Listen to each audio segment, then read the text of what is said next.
റമളാനിലെ ആദ്യ വെള്ളിയാഴ്ചയിൽ കഅബ നിലകൊള്ളുന്ന മത്താഫും ഹറമും തിരക്കിൽ വീർപ്പുമുട്ടി. മക്ക മദീന ഹറമുകളിൽ ലക്ഷക്കണക്കിന് വിശ്വാസികളാണ് നേരത്തെ എത്തിയത്. പുണ്യമാസത്തിന്റെ അനുഗ്രഹങ്ങൾ ആവോളം നേടണമെന്ന് ഹറമിലെ ഇമാമുമാർ പ്രഭാഷണത്തിൽ ആഹ്വാനം ചെയ്തു.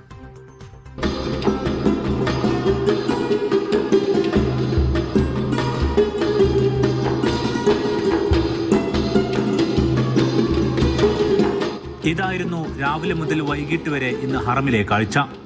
നിറഞ്ഞൊഴുകുന്ന മത്താഫ്.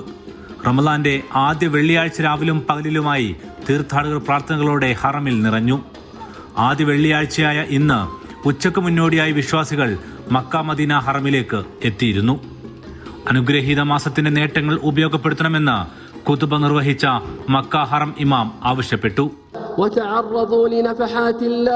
وقفوا عند بابه فإنه جواد كريم وتضرعوا إليه فإنه رؤوف رحيم والتمسوا طرق النجاة وخذوا بأسباب السلامة واسألوا الله التوفيق والإعانة.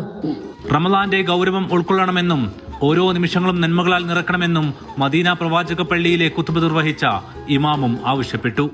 هذا أوان الجد إن كنت مجدا هذا زمان التعبد إن كنت مستعدا هذا نسيم القبول هب هذا سين الخير صب هذا الشيطان تب هذا باب الخير مفتوح لمن أحب. ഇന്ന് രാത്രിയിലെ തറാവീഹ് നമസ്കാരത്തിലും പ്രാർത്ഥനയിലും ലക്ഷങ്ങൾ മക്കയിലും മദീനയിലും പങ്കാളികളാവുകയാണ്. Aftab Rahman, media 1, Medina.